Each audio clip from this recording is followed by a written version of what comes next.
Let's bring in Professor Nirmala Gopal now, criminologist from the University of KwaZulu-Natal, joining us now to weigh in on this. Prof, a very good afternoon to you. So, today's testimony was rather sharpening one of the Commission's central questions, whether there was abuse of power and even legal justification to conduct, such an intrusive, as one of the commissioners said, investigation into these 8 officials at Crime Intelligence, including General Khumalo, using only the Section 27 affidavit with no legal basis or grounds. If an investigation begins without the required legal foundation, I mean, what does that firstly tell us about just how Advocate Johnson's conduct was as the head of IDAC and, in fact, the institution itself?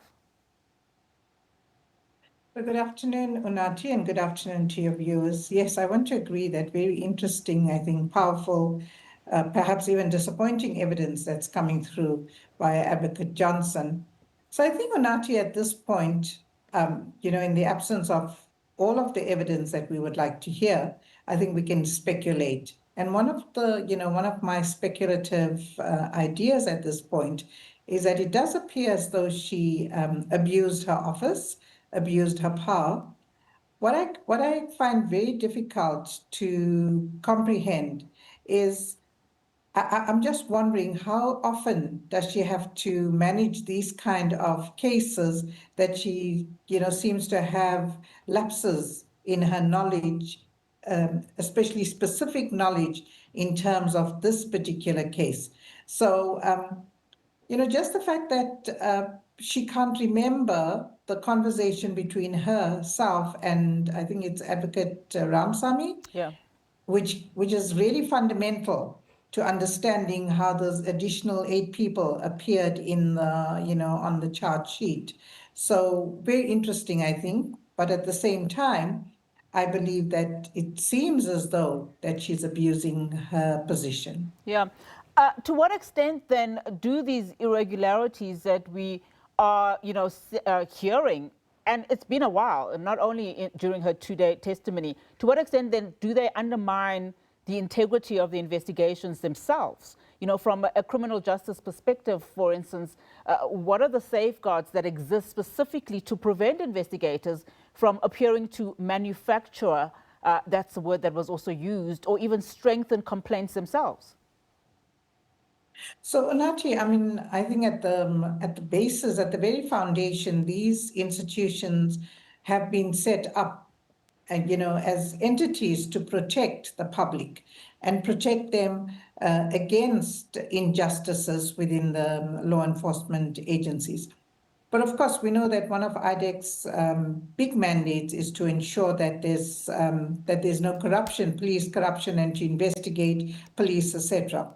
So I think the fact that this is, if at the end of the commission or her testimony we are able to decisively say that she was actually abusing her role and her power, then I think it certainly, to a very large extent, undermines IDEC as a law enforcement or as an agency within the criminal justice system. So I think it absolutely doesn't augur well, both for South African police services, but also for the country at large.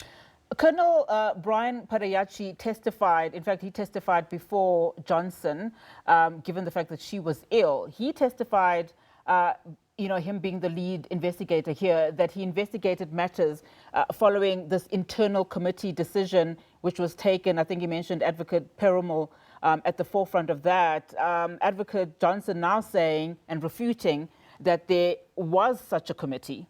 I mean, what does that then tell us and even expose insofar, again, as to how decisions at IDEC have been taken? So, Nachi, having listened to her as well as Colonel Padiachi, it sounded as though, the processes within IDEC seems very ad hoc, very random, and I don't necessarily think that they realize it would get to this stage where their processes will be scrutinized and interrogated at the level it is.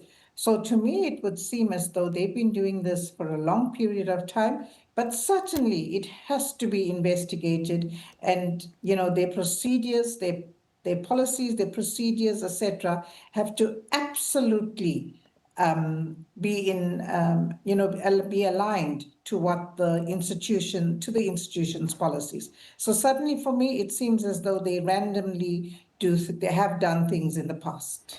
Can you comment on, the IDEC Ombud confirming, of course, that they have received complaints against Advocate Johnson? I mean, the oversight judge confirming receiving these complaints. And this, of course, comes amid this growing public scrutiny around particularly, the integrity of the leadership within IDEC. So Unathi, if he has received that, I'm not surprised that he would, especially given the evidence that's public at the moment. And I'm sure that whoever has, laid those complaints would have enough prima facie evidence to hold her accountable. So it's not surprising that he would have received those complaints. Yeah. Thanks, Prof, for your time. That's where we have to leave it for now. Really do appreciate your analysis, Professor Nirmala Gopal, a criminologist at KZN.